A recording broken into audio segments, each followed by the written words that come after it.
Namun ku tahu yang ku percaya, dan aku yakin kan kuasanya.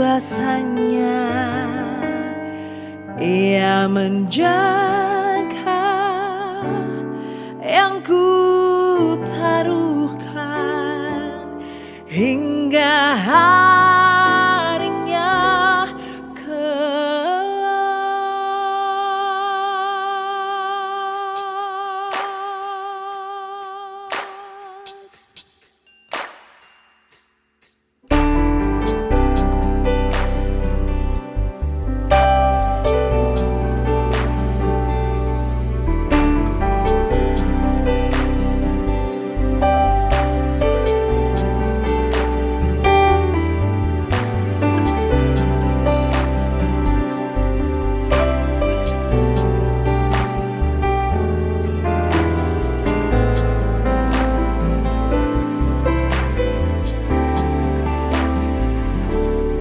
Ku heran Allah mau memberi rahmat-Nya padaku,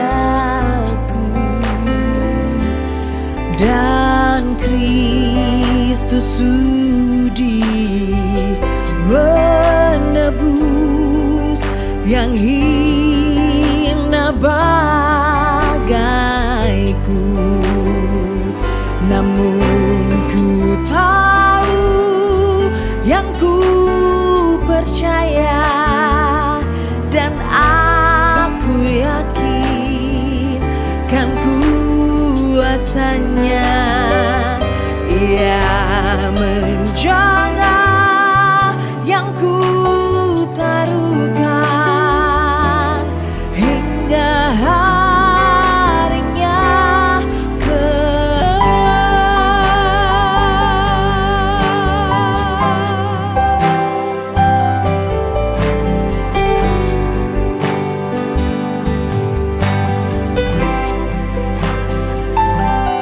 ku heran oleh rahmat-Nya, hatiku beriman,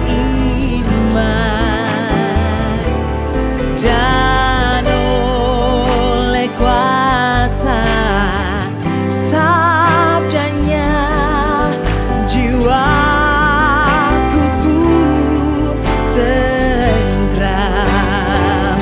Namun ku tahu yang ku percaya, dan aku yakin kan kuasanya. Ia menjaga yang ku taruhkan hingga harinya kelak.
Shalom jemaat terkasih dalam Tuhan Yesus.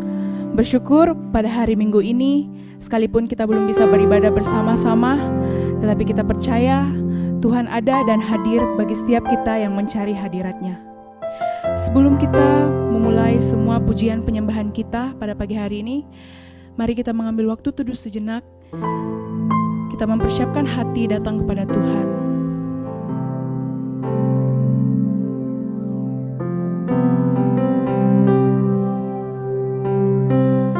Dekat padamu Tuhan, itulah kerinduan kami. Memandang wajah-Mu, mengikuti kebaikan-Mu, menyatakan kebesaran-Mu dalam hidup kami. Bersama-sama kita pujikan, mengejar hadir-Mu.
berdoa.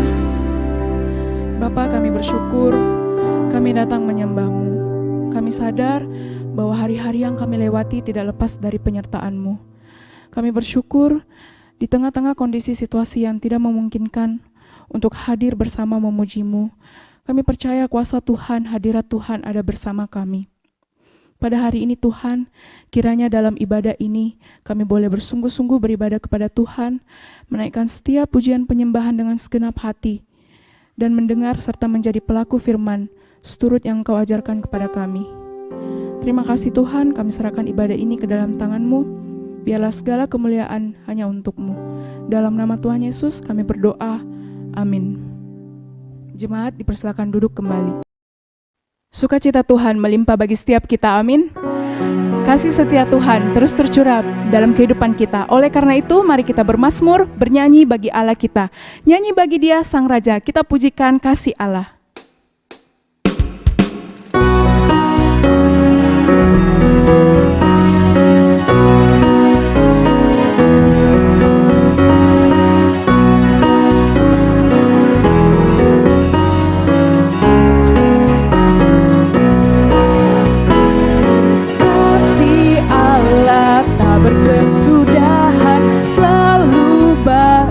Setiap pagi, rahmat-Nya pun tak pernah berakhir seumur hidupku. Kasih Allah, kasih Allah tak berkesudahan, selalu baru setiap pagi.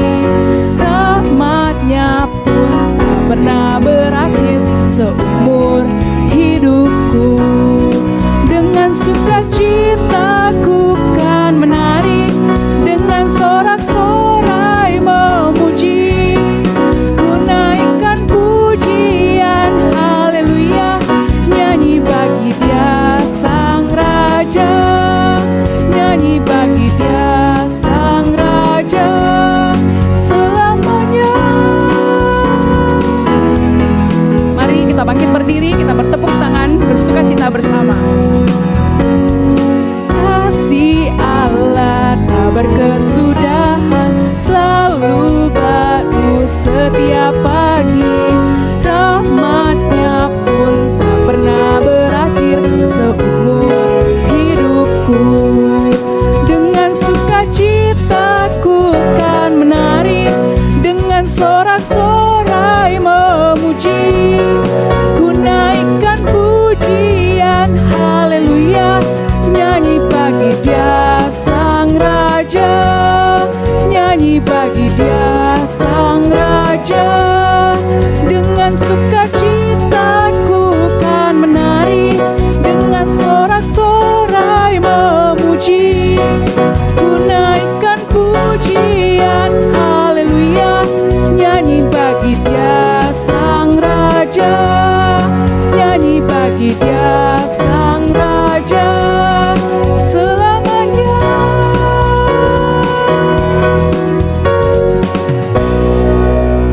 Jemaat Tuhan, persilakan duduk kembali. Seberapa banyak dari kita yang dapat mengukur kasih Tuhan dalam kehidupan kita? Kasih-Nya tidak dapat kita ukur karena begitu besar kasih-Nya bagi kita. Mari bersama-sama dengan penuh sukacita kita mengangkat pujian Tiada Terukur Besar Kasih Setia Tuhan.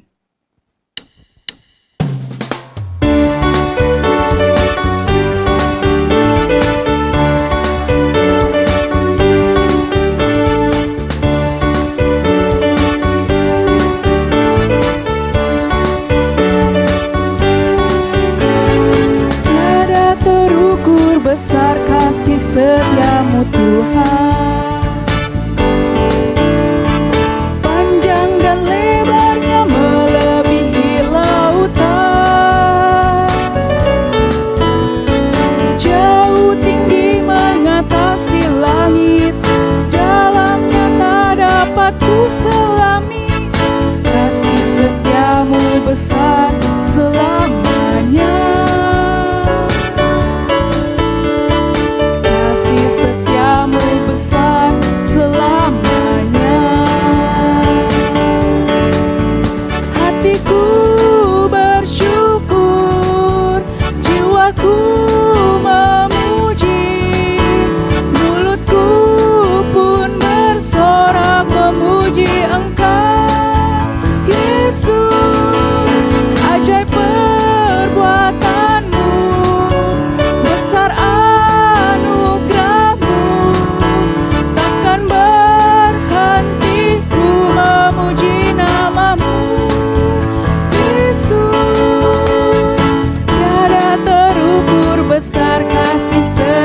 setiamu Tuhan. Panjang dan lebarnya melebihi lautan, jauh tinggi mengatasi langit, dalamnya tak dapat ku selami. Kasih setiamu besar selamanya, kasih setiamu besar selamanya. Hatiku bersyukur, jiwaku memuji, mulutku pun bersorak memuji Engkau, Yesus. Ajaib perbuatanmu, besar anugerahmu, takkan berhenti ku memuji namamu. Tiada terukur besar kasih setiamu Tuhan. Panjang dan lebarnya melebihi lautan, jauh tinggi mengatasi langit, dalamnya tak dapat ku selami. Kasih setiamu besar selamanya,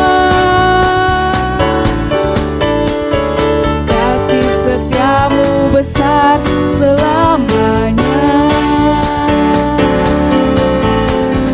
kasih setiamu besar selamanya, kasih setiamu besar selamanya. Bapa di surga senantiasa menyatakan kasih-Nya bagi kita umat-Nya. Dia menyediakan apa yang kita perlukan karena Dialah Bapa kita yang setia. Mengiringi pemberitaan firman Tuhan, mari kita mengangkat pujian ini yang mengatakan, Bapa kau setia, Bapa kau mulia, tenanglah jiwa kami bersamamu Bapa.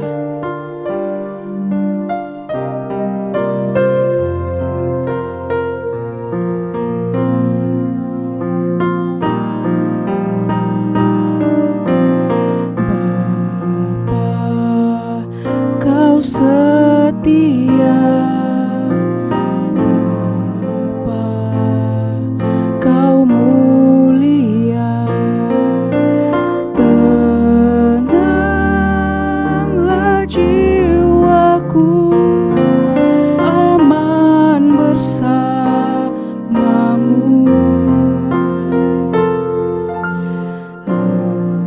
Lebih dari harta, Kaulah segalanya.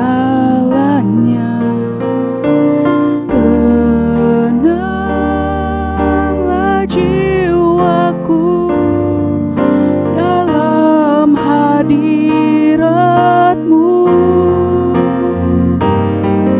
Kau tunjukkan kasih setiamu, Kau menyediakan yang ku perlu. Kau setia, Kau mulia, dulu, sekarang, dan selamanya. Kau tunjukkan kasih setiamu, Kau menyediakan yang ku perlu. Kau setia, Kau mulia, Bapa kau setia. Mari kita bangkit berdiri, kita ulangi pujian ini.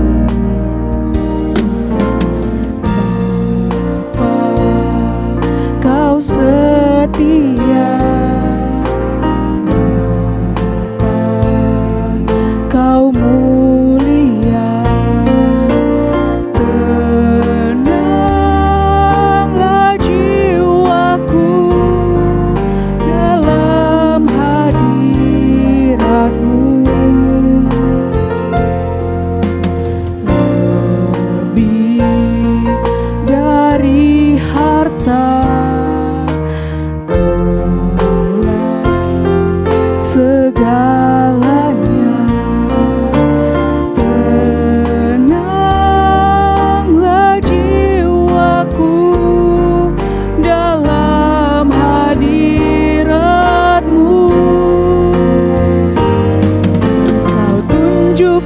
kasih setiamu, Kau menyediakan yang ku perlu. Kau setia, Kau mulia, dulu, sekarang, dan selamanya. Kau tunjukkan kasih setiamu, Kau menyediakan yang ku perlu.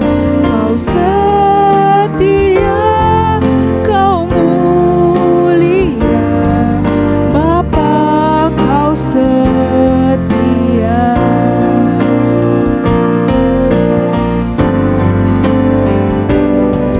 Kau tunjukkan kasih setiamu,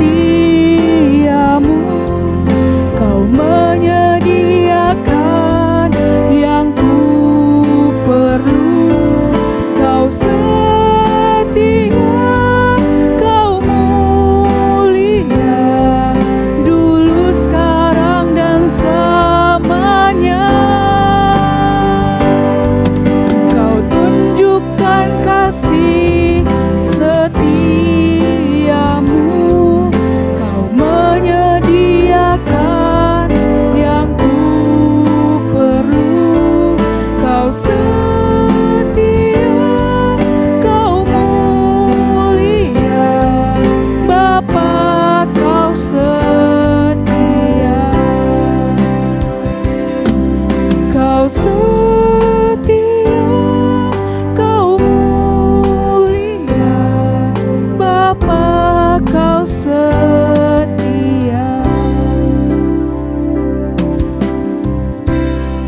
Shalom jemaat yang terkasih dalam Tuhan, saya mengajak kita berdoa. Mari kita tunduk kepala, kita berdoa. Ya Tuhan, pada saat ini kami rindu untuk merenungkan firman Tuhan. Kiranya Roh Kudus boleh membimbing kami, membukakan hati pikiran kami, berikan hikmat dan kuasa-Mu supaya ketika kami mendengarkan firman Tuhan boleh ada dalam hati kami dan kami boleh dikuatkan, dimenangkan. Secara khusus kami boleh menjadi pelaku firman Tuhan dalam kehidupan kami. Dalam nama Yesus kami berdoa. Amin. Jemaat sekalian, saya mau mengajak kita membuka firman Tuhan di dalam Roma pasal yang ke-8, ayat yang ke-29. Selanjutnya, kita akan membuka firman Tuhan di dalam Filipi pasal yang kedua, ayat yang ke-6 hingga ayat yang ke-8. Sekali lagi, Roma pasal ke-8, ayat yang ke-29. Kita akan memulai pembacaan firman Tuhan di bagian ini terlebih dahulu. Saya akan bacakan untuk kita semua, demikianlah firman Tuhan. Sebab semua orang yang dipilihnya dari semula, ya mereka juga ditentukannya dari semula untuk menjadi serupa dengan gambaran anaknya, supaya ia, anaknya itu, menjadi yang sulung di antara banyak saudaranya. Selanjutnya kita membuka di dalam Filipi pasal yang kedua, ayat yang ke-6 hingga ayat yang ke-8. Demikian firman Tuhan. Yang walaupun dalam rupa Allah tidak menganggap kesetaraan dengan Allah itu sebagai milik yang harus dipertahankan, melainkan telah mengosongkan dirinya sendiri dan mengambil rupa seorang hamba dan menjadi sama dengan manusia. Dan dalam keadaan sebagai manusia, ia telah merendahkan dirinya dan taat sampai mati, bahkan sampai mati di kayu salib. Sejauh demikian pembacaan firman Tuhan. Bapak Ibu, tahun 2020 sampai 2021 awal ini, saya melihat ini menjadi tahun kemunculannya banyak influencer atau banyak public figure muda yang range usianya antara 19 sampai 35 tahun. Mereka adalah anak-anak muda yang kreatif, yang banyak sekali idenya, mau yang positif negatif itu belakangan, tetapi kemunculan mereka itu sangat bertubi-tubi dan kita bisa saksikan sendiri yang followernya ratusan ribu sampai jutaan orang itu banyak sekali dalam waktu singkat ini. Bapak Ibu sekalian, di tengah-tengah kemunculannya ini mereka banyak membawa sebuah pengaruh, mau positif mau negatif itu bervariasi. Seperti kita tahu juga ada yang influencer atau YouTuber yang membuat sebuah kegaduhan sih dulu. Dia bikin semacam prank yang memberi sampah kepada waria-waria atau orang-orang yang di pinggir jalan pada malam hari pada waktu itu. Itu menjadi sebuah hal yang memilukan karena satu hal yang kita saksikan, dia sedang tidak memperlakukan manusia sebagai manusia. Siapa coba manusia yang pengen dikasih sampah? Bapak Ibu sekalian, tantangan menjadi seorang influencer ketika saya membaca beberapa artikel itu sebenarnya sangat berat. Karena menjadi seorang influencer itu nggak ada bedanya seperti menjadi seorang pendeta ketika dia berbicara di depan mimbar. Apa yang dia katakan, apa yang dia sampaikan mengenai firman Tuhan harus dia lakukan. Nah, ketika kita melihat influencer di Indonesia, banyak dari mereka yang pun berkata yang baik, tetapi tidak sedikit juga yang istilahnya mereka tidak melakukan apa yang baik yang mereka katakan. Oleh karena itu Bapak Ibu sekalian, tantangan kita ketika menjadi seorang public figure atau menjadi seorang tokoh masyarakat adalah bagaimana perkataan kita selaras dengan apa yang kita lakukan. Tindakan harus lurus dengan apa yang kita sampaikan atau kita katakan. Bukan hanya di depan umum, bahkan di tengah keluarga kita sekalipun. Bapak Ibu sekalian, di dalam kehidupan kita ini menjadi seorang yang dipandang itu adalah hal yang menyenangkan. Saya percaya tidak ada orang di dunia ini yang mau direndahkan, yang mau dihina, apalagi kalau misalnya, oh kamu itu hidupnya terlalu banyak free time-nya, bukan gak ada kerjaan, tetapi terlalu banyak waktu luangnya, sampai kamu gak berbuat apa-apa. Nah, kita gak mau direndahkan demikian Bapak Ibu sekalian. Akibatnya ketika seseorang merendahkan kita mulai merasa ini orang tahu apa tentang kita. Dia nggak tahu apa-apa, dia itu hidupnya urusan dia sendiri, ya saya sendiri. Kenapa dia harus urusin hidup orang lain? Mulailah membangun sebuah tembok pertahanan. Pada akhirnya Bapak Ibu sekalian tidak mesti harus menjadi public figure ketika orang lain mengomentari kita. Menjadi seorang orang yang biasa yang tidak banyak bicara di depan publik pun orang terdekat kita masih mengomentari kita. Kenapa sih kamu kehidupannya gitu-gitu aja? Kenapa sih kamu tuh kayaknya kurang bersemangat dalam ini dan itu? Bapak Ibu sekalian, menjadi seorang yang dipandang ternyata tidak senikmat dengan yang apa kita pikirkan. Ada sebuah tuntutan. Di dalam firman Tuhan yang hari ini kita baca ini bicara bagaimana Tuhan Yesus di dalam pelayanannya secara tidak langsung ketika dia melayani, dia tidak sedang cari popularitas, dia tidak sedang cari istilahnya AdSense atau iklan supaya dia dapat pemasukan, tetapi dia sebenarnya datang hanya untuk melayani. Itulah keunikan Yesus, datang untuk menjadi pelayan. Ia merendahkan dirinya menjadi sama seperti manusia. Bahkan dia tidak memandang rupanya dia adalah Allah, tetapi dia merendahkan dirinya untuk menjadi sama dengan manusia. Keunikan Yesus di dalam pelayanannya, ketika kita hari ini menyaksikan ada banyak orang yang sedang berbondong-bondong cari follower. Yesus bukan cari follower, tetapi Yesus mencari orang yang mau meneladani dirinya. Bapak Ibu sekalian, teladan itu adalah sebuah perbuatan atau sebuah kegiatan yang sebenarnya sangat membebani si teladan itu sendiri. Karena satu kesempatan dia melakukan sebuah kesalahan, orang bisa ramai-ramai menghujat dia. Atau ketika seseorang ini menjadi teladan, satu waktu dia melakukan sebuah kesalahan yang istilahnya tidak ada sangkut paut dengan orang lain, tetapi hanya tentang dirinya dia sendiri. Nama baik dia bisa jadi rusak, nama baik dia bisa hancur. Akan tetapi Bapak Ibu, hal ini sebenarnya tidak Yesus hiraukan karena di dalam ketulusannya, di dalam pelayanan, Yesus tidak sedang mencari popularitas atau pamor. Yesus sedang mencari jiwa. Bapak Ibu, dikatakan di dalam firman Tuhan di dalam Roma, dia yang menjadi sulung di antara banyak saudaranya itu adalah sebuah penggambaran bagaimana Paulus menjelaskan Yesus hadir di tengah-tengah dunia ini. Dia bukan hanya sekedar aku mau menyelamatkan engkau, tiba-tiba pokoknya percaya Yesus, kalian selamat masuk surga. Bapak Ibu tidak, tetapi Yesus datang menjadi seorang teladan. Makanya Paulus mengatakan, dia supaya menjadi yang sulung di antara saudara-saudaranya yang banyak yang lain. Kenapa harus menjadi yang sulung? Karena di dunia ini belum ada role model, belum ada teladan yang sebenarnya cocok atau yang paling tepat dengan keinginannya Tuhan selain anaknya sendiri. Oleh karena itu Bapak Ibu sekalian, saya mau mengajak kita ada 3 poin yang saya mau bahas pada hari ini, yaitu bagaimana pelayanan Yesus adalah mengasihi tanpa motivasi-motivasi yang lain, karena Dia adalah kasih. Bapak Ibu, sadarkah kita di dalam pelayanan Yesus Kristus ketika Dia mempersiapkan dirinya di padang gurun, ketika Roh Kudus membawa dia di padang gurun, ketika Dia dicobai di tengah-tengah padang gurun itu selama 40 hari Dia harus berpuasa, Dia tetap mengarahkan hati dan pikirannya kepada Allah dan motivasinya tidak berubah. 3 kali diuji, 3 kali motivasinya tidak berubah. Bapak Ibu, bagaimana mungkin seorang yang di dalam keberadaan dirinya sebagai manusia bisa bertahan di tengah-tengah pengujian diri yang seharusnya dia bisa buktikan pada iblis gampangnya begini, jangan cobai Tuhan Allahmu dari pertama. Apakah Yesus tidak tahu bahwa iblis sedang mencobai dia? Yesus tahu, tetapi Yesus tidak menggubris dia. Bahkan hingga ketiga kalinya, ketika dikatakan seluruh yang kamu pandang ini, sepanjang cakrawala yang kamu pandang, sepanjang tempat dari ujung bumi ini sampai ujung bumi yang sana, itu menjadi punyamu.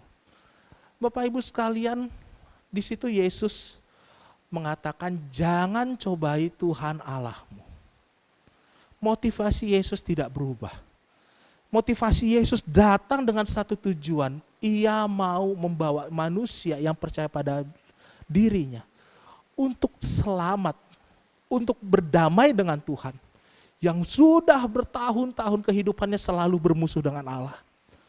Tujuan Yesus adalah membawa perdamaian. Tetapi di balik membawa perdamaian itu, Tuhan Yesus tidak semena-mena langsung menyelamatkan. Kamu percaya aku pasti langsung masuk surga, tidak. Tidak semua orang mendapatkan karunia seperti itu.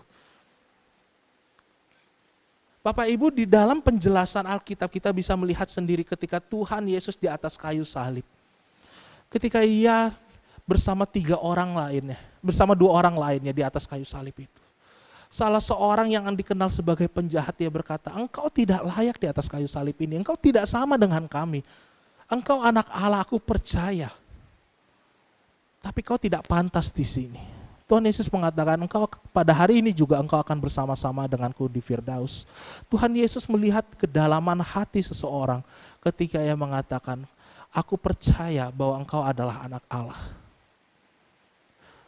Ini adalah sebuah gambaran kasih yang sebenarnya Yesus lakukan di dalam kehidupan kita. Motivasinya hanyalah kasih. Orang-orang tiba-tiba berbondong-bondong datang mengikuti Dia, itu bukan karena Yesus sedang cari pamor. Bahkan tercatat sendiri di dalam Alkitab berapa kali Yesus mengadakan mukjizat memberi makan beribu-ribu orang.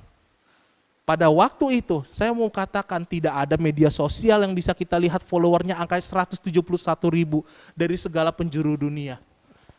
Yang ada pada waktu itu, di tempat itu, seluruh orang yang berada di sekitar daerah itu, dari tempat yang jauh datang untuk melihat Yesus. Perjuangan mereka untuk melihat Yesus, mendengarkan pengajarannya. Bapak Ibu sekalian, ini menarik. Karena Yesus melakukan pelayanannya dengan motivasi yang tulus. Motivasi Dia kasih. Di balik kasih ini membuat orang-orang yang pada akhirnya melihat Dia sebagai yang sulung, mengerti bahwa Dia adalah role model yang sejati. Bayangkan Bapak Ibu sekalian kalau kita melihat kehidupan kita, kalau berandai-andailah siapa yang paling cocok menjadi role model orang paling baik. Ada orang yang berkatakan, oh dari agama satu, Mahatma Gandhi. Oh, Mother Teresa. Oh, orang-orang suci yang dikatakan sebagai apostel-apostel suci. Akan tetapi Bapak Ibu sekalian, di dalam batasan manusia, di dalam keterbatasan kita sebagai orang, sejauh apa kita bisa baik? Sejauh hati kita disanggupkan oleh Tuhan. Oleh karena itu Bapak Ibu sekalian, yang pertama motivasi pelayanan Yesus, motivasi kedatangan Yesus itu tidak lain hanya karena kasih saja. Oleh karena itu Bapak Ibu, kalau misalnya di dalam kehidupan kita, kita sedang memandang diri kita sama seperti Kristus, sedang mengatakan, oh saya ini tidak ada motivasi lain, saya ini hanya perlu mengasihi orang lain. Bapak Ibu hati-hati, karena yang sanggup, yang memampukan kita, itu bukan diri kita, tetapi Tuhan Yesus. Yang kedua Bapak Ibu sekalian, Yesus datang mengasihi tanpa berharap balasan apapun. Bapak Ibu, di dalam kehidupan kita barangkali kita ini selalu ingin mendapatkan sebuah respon yang positif ketika kita berbuat baik pada orang lain. Saya tolong kamu ya, nanti kamu tolong saya juga, oke? Oh nanti kalau bisa kayak gitu, oke lah, saya cincai lah, kita tolong, kamu gak usah bayar pertolongan saya sekarang. Tapi satu waktu kalau saya butuh apa-apa ya kamu kira-kira bantulah semampunya kamu. Bapak Ibu, dunia sedang menawarkan konsep saling mengasihi itu adalah saling membayar, balas budi satu dengan yang lainnya. Seandainya kita dibaikin nih sama orang lain, kita tidak balas budi, akhirnya apa? Dunia berkata, ini orang gak tahu diri, kacang lupa kulitnya. Oh ini orang tidak kenal siapa yang dulu dia tuh gak kayak gitu kalau gak saya bantu. Bapak Ibu sekalian, ketika kita melihat Tuhan Yesus di dalam pelayanannya, orang yang cacat, dia tolong, apakah Tuhan Yesus minta bayaran? Orang yang kusta, yang sakit kusta, yang orang-orang lain itu jijik sekali lihat dia, yang kalau pada masa itu harus jaraknya itu 40 meter, barangkali 40 meter itu kita harus lihatnya dari kejauhan, kalau dari gereja sampai ujung belokan pengkolan jalan gereja, kurang lebih segitulah 40 meter. Kenapa? Karena itu penyakit yang menjijikkan dan menjadi penyakit yang digambarkan kutuk. Tetapi tidak ada sekalipun Tuhan Yesus mengatakan harus ada imbalan yang kau berikan.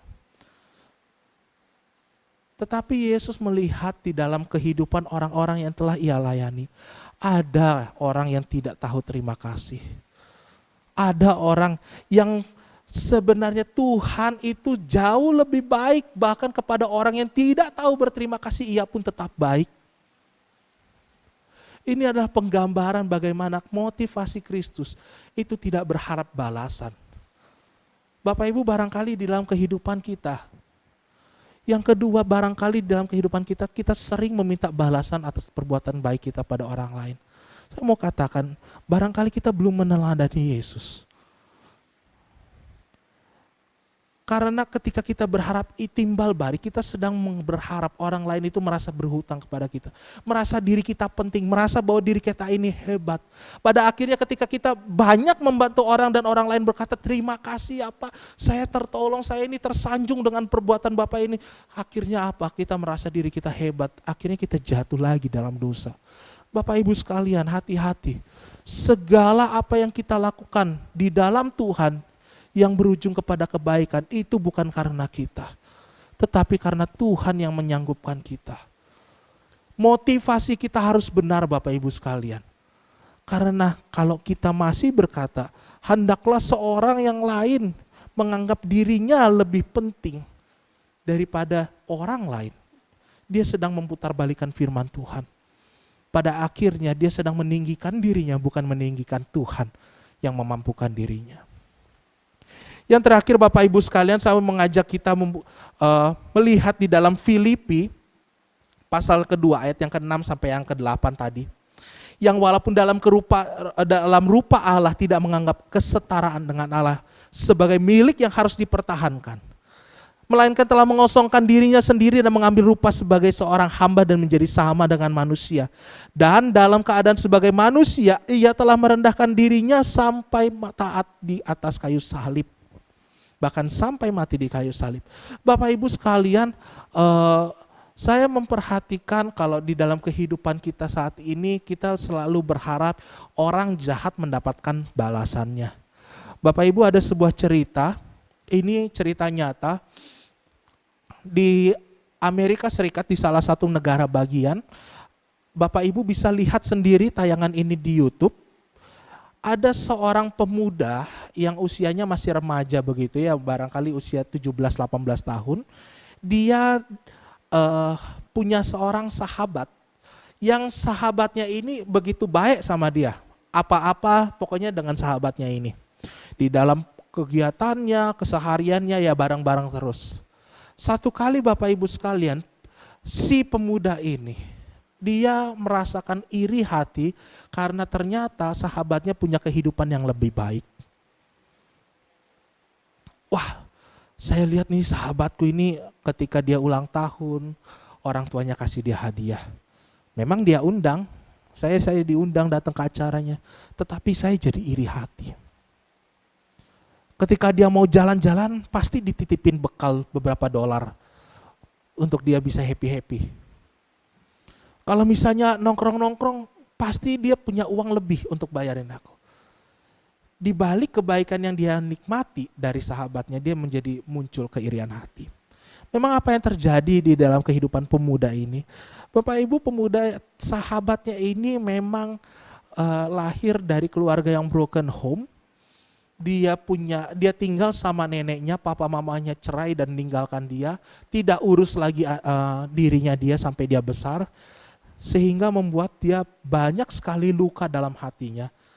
Dan ketika ia melihat orang lain mendapatkan kehidupan lebih baik, dia merasa, aduh saya ini iri dengan orang lain. Satu waktu Bapak Ibu, karena keirian hatinya sudah sangat memuncak, sudah sangat besar sekali, temannya ini, sahabatnya dia sendiri, dia bunuh di rumahnya sendiri, di rumah sahabatnya ini. Dia bunuh dengan cara yang sangat sadis, dan kemudian gara-gara pembunuhannya ini, setelah dia bunuh dia sadar, apa yang sudah aku buat? What I've done? I just killed my brother. Aku baru bunuh saudaraku. Penyesalan dia muncul terlambat dan akhirnya dia menyerahkan diri kepada polisi negara bagian itu. Bapak Ibu, singkat cerita, di tengah-tengah pengadilan setelah beberapa waktu menjalani masa kurungan sebelum disidang, keluarganya datang. Mereka semua berkata-kata dari kata-kata yang paling kasar, yang paling menyedihkan, sampai menyampaikan istilahnya ungkapan kemarahannya, bagaimana kamu sudah merenggut sahabatmu sendiri karena keirian dan keegoisan dirimu. Hingga satu kali Bapak Ibu, mamahnya, sahabatnya dia itu yang meninggal setelah dibunuh, dia maju ke depan. Dia berdiri di hadapan hakim dan para saksi. Dalam persidangan itu dia berkata, saya tahu apa yang sudah kamu alami. Saya tahu bagaimana beratnya kehidupan kamu. Tapi kamu tidak punya hak untuk merenggut nyawa anakku. Aku tahu yang kamu perbuat itu salah, tetapi hukuman yang akan kamu jalani itu tidak akan mengubah hatimu. Perilakumu sudah jahat, tetapi hatimu tidak akan terubah melalui hukuman ini. Satu kali kalau kamu sudah selesai menjalani hukuman dari negara bagian, saya mau mengundang kamu datang ke rumah. Sontak setelah perkataan mamahnya itu, pemuda yang membunuh sahabatnya ini langsung mencucurkan air matanya. Dan dia berkata, I am sorry. I regret my decision. Aku menyesal. Bapak Ibu sekalian, saya mau berkata, di dalam kehidupan kita, Yesus dalam mengubah manusia itu bukan dengan cara menghukum kita supaya kita berubah. Bapak Ibu, di dalam kehidupan kita tidak diubahkan karena Tuhan telah menghukum dan menghardik kita. Saya mau katakan sekali lagi, hukuman dari Tuhan tidak pernah mengubahkan hati kita menjadi lebih baik, tetapi kasih-Nya lah yang mengubahkan kita. Bagaimana ketika kasih Tuhan itu yang menggantikan dirinya untuk terhukum menggantikan diri kita, itu yang mengubah. Makanya dikatakan di dalam firman Tuhan, ia menjadi sampai taat, sampai mati di atas kayu salib. Itulah yang mengubahkan kita, bahwa kasih itu sungguh-sungguh sanggup mengubahkan hati kita yang penuh kegelapan ini. Sanggup mengubahkan diri kita yang terus-menerus ingin melakukan dosa untuk kembali memandang Tuhan. Sanggup menyelesaikan hubungan Allah yang rusak dengan kita karena perbuatan kita sendiri. Bapak Ibu sekalian, di dalam kehidupan kita, kalau di dalam perjalanan kehidupan keluarga, pekerjaan. Kita berharap hukuman bisa mengubahkan hati seseorang. Saya pikir kita sedang melakukan kesalahan yang sangat besar. Karena bukti yang paling besar adalah diri kita didamaikan, bukan karena hukuman. Diri kita diubahkan bukan karena hukuman, tetapi diri kita diubahkan karena kasih Tuhan. Karena Yesus sampai berkorban bagi kita. Dan motivasinya, karena aku mengasihi engkau dan saya. Bapak Ibu sekalian, sekali lagi, saya mau mengajak kita kembali melihat diri kita masing-masing. Adakah kita masih berpikir hukuman, penalti, atau segala hal yang membuat orang lain berharap dia bisa berubah, itu cukup untuk merubah orang lain, mengubah hati pikiran orang lain? Kalau dikatakan, oh orang lain itu berubah setelah mendapatkan hukuman. Sama barangkali pemuda ini, saya tidak tahu bagaimana kehidupan selanjutnya. Saya kalau misalnya menganggapannya, karena hukuman pemuda ini berubah, saya katakan lebih baik semua kita terhukum dari awal. Tetapi nyatanya Tuhan tahu, hukuman tidak mengubahkan hati kita. Perilaku kita bisa berubah, bisa. Kenapa? Karena kita takut dihukum. Kita tidak mau mendapatkan kesusahan dari hukuman yang harus kita terima. Makanya kita berlaku baik, tetapi di dalam hati dan pikiran kita, rencana jahat tidak berubah, Bapak Ibu. Oleh karena itu, Bapak Ibu sekalian, teladan kasih Kristus, motivasinya tidak lain, hanyalah kasih. Kenapa orang banyak mengikut Yesus? Karena orang banyak merasakan kasih Kristus. Kenapa banyak orang bertobat dan ikut berkata, aku percaya Tuhan Yesus adalah Tuhan dan Juru Selamatku. Karena ia merasakan Tuhan telah menggantikan dirinya sebagai yang terhukum. Kenapa banyak orang berkata, Tuhan aku mau mengasihi engkau dan aku mau mengasihi sesamaku manusia. Karena ia telah merasakan bahwa dirinya yang layak dihukum, justru Tuhan kasih. Yang dirinya layak dihukum, Tuhan gantikan dirinya sebagai yang menerima hukuman. Tetapi kasihlah yang memulihkan kita. Kasihlah yang mengubahkan kita. Kasih itu yang sehendaknya ada di dalam kehidupan keluarga kita. Bapak Ibu sekalian, di akhir firman Tuhan saya mau mengajak kita semua. Barangkali ada hal-hal yang saat ini kita sedang salah lakukan. Barangkali ada hal-hal yang saat ini sedang salah persepsi. Kita anggap menghukum orang lain akan mengubahkan diri dia. Bapak Ibu, sekali lagi, motivasi dari pelayanan Yesus adalah kasih. Dan kasihnya Yesus cukup dan sanggup mengubahkan begitu banyak orang. Kasih Kristus itulah yang mengampuni kita. Dan kasih Kristus sendiri yang menjadi teladan kita. Oleh karena itu Bapak Ibu sekalian, saya mau mengajak kita. Kalau kita masih merasa belum mengasihi dengan benar, mari lihat Yesus. Bahwa Yesus terlebih dahulu mengasihi kita. Bahwa Yesus dia mengasihi orang-orang yang mengasihi dia. Bahkan ia tetap mengasihi orang-orang yang tidak bertahu terima kasih. Tetap ia kasihi. Tuhan tidak diskriminasi kasih. Tuhan tidak mengasihi orang yang berbuat benar saja. Ia mengasihi bahkan orang-orang yang belum benar. Karena sesungguhnya siapa dari kita yang sudah benar sebelum kita kenal kasih Kristus. Oleh karena itu Bapak Ibu sekalian, mari saya sekali lagi mengajak kita teladani Kristus. Di sepanjang bulan Februari, kita kenal bulan kasih sayang. Adakah kita sudah mengasihi? Bukan dengan versi dunia, tetapi dengan versi Kristus. Adakah kita sudah meneladani kasih? Bukan kasih yang diajarkan oleh dunia, tetapi yang diajarkan oleh Kristus. Bagaimana dia sampai taat di kayu salib untuk mengasihi kita, untuk mengasihi semua yang berdosa. Mari kita berdoa. Kami bersyukur ya Tuhan memiliki Allah yang penuh kasih seperti Engkau. Dan kami bersyukur Tuhan bahwa kami sesungguhnya dibenarkan bukan oleh karena penghukuman, tetapi kami dibenarkan karena kasih Tuhan. Karena Engkau telah mati menggantikan kami yang seharusnya menerima hukuman. Kami bersyukur Tuhan Engkau menjadi teladan kasih yang sesungguhnya.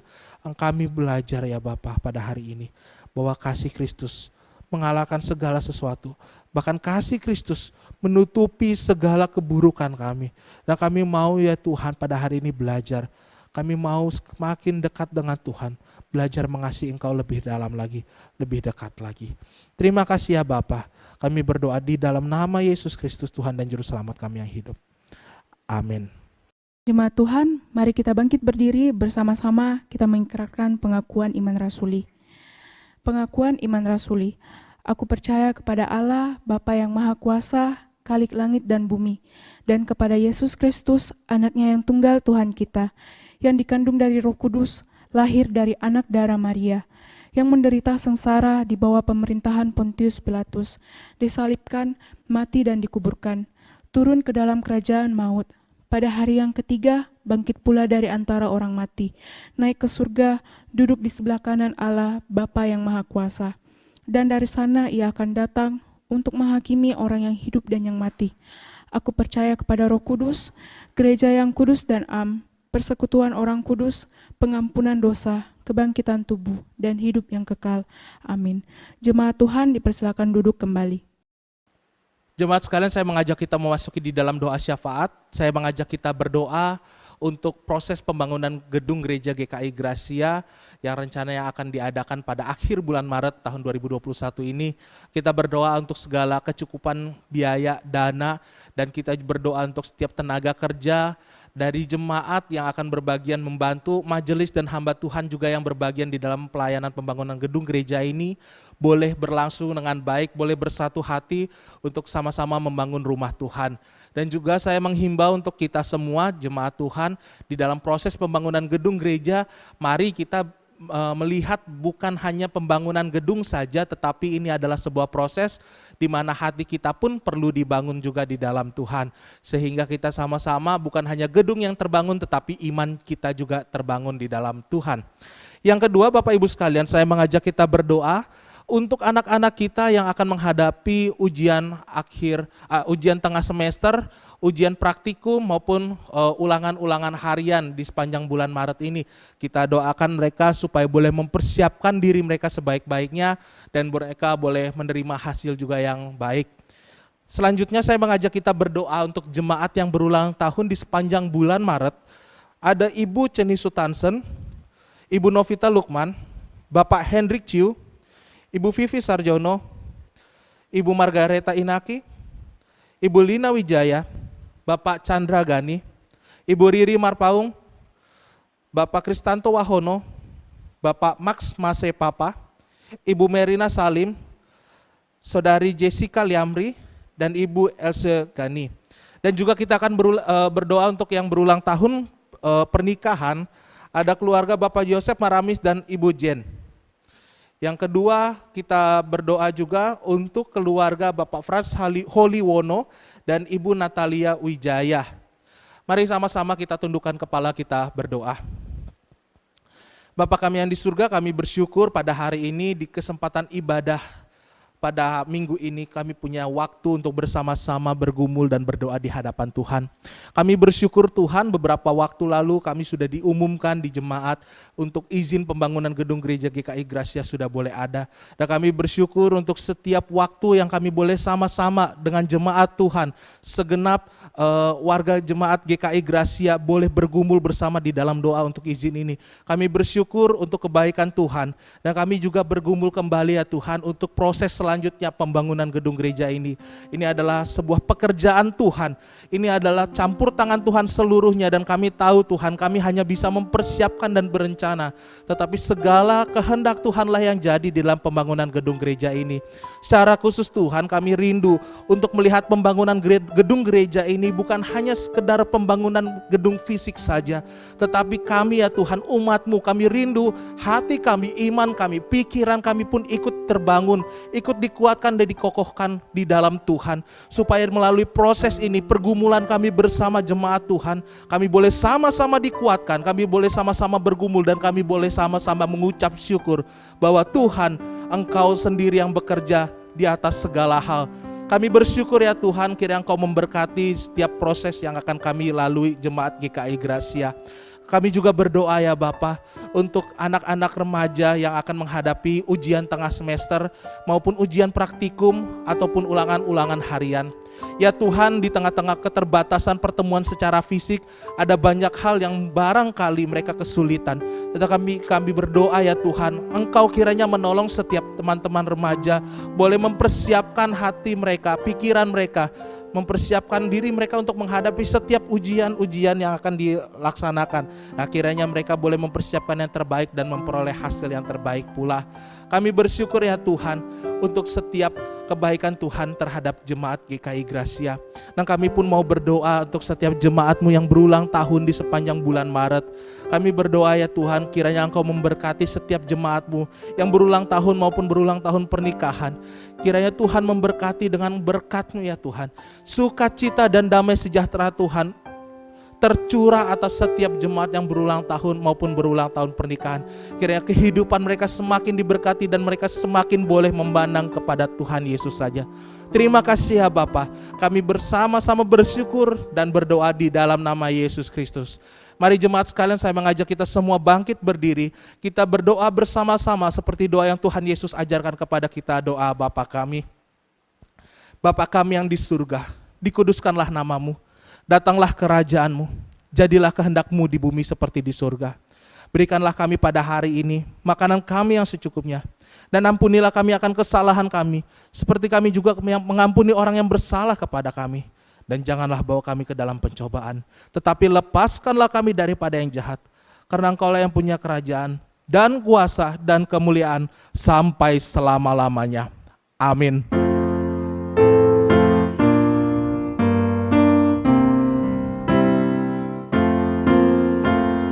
Hormat diberi bagi Bapa, Anak, dan Roh Kudus, dari mula sampai sekarang dan seterusnya,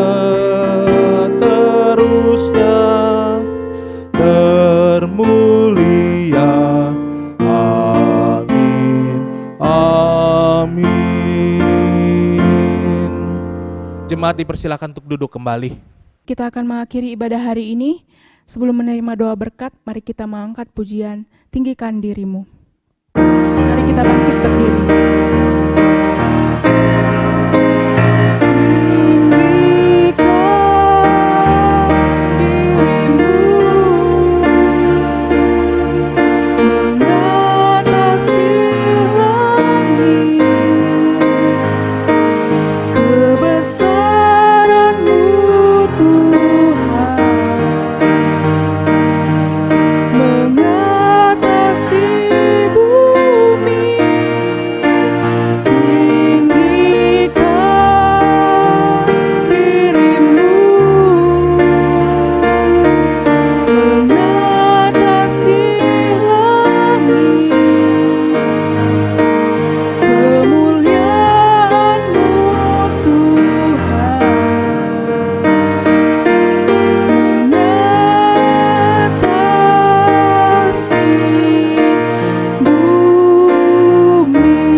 Jemaat yang terkasih, arahkanlah hatimu kepada Tuhan dan terimalah berkat-Nya.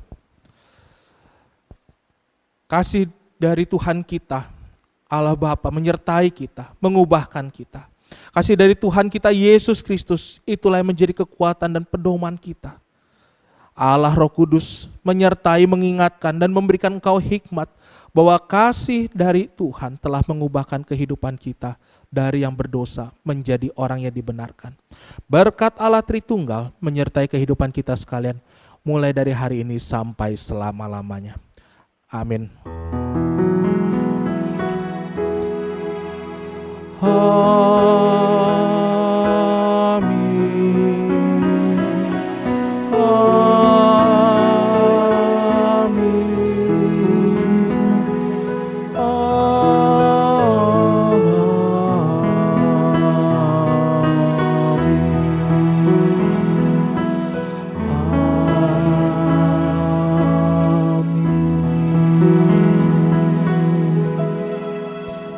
Amin. Jemaat dipersilakan untuk duduk. Ibadah kita selesai. Silakan mengambil waktu teduh. Tuhan Yesus memberkati kita semua.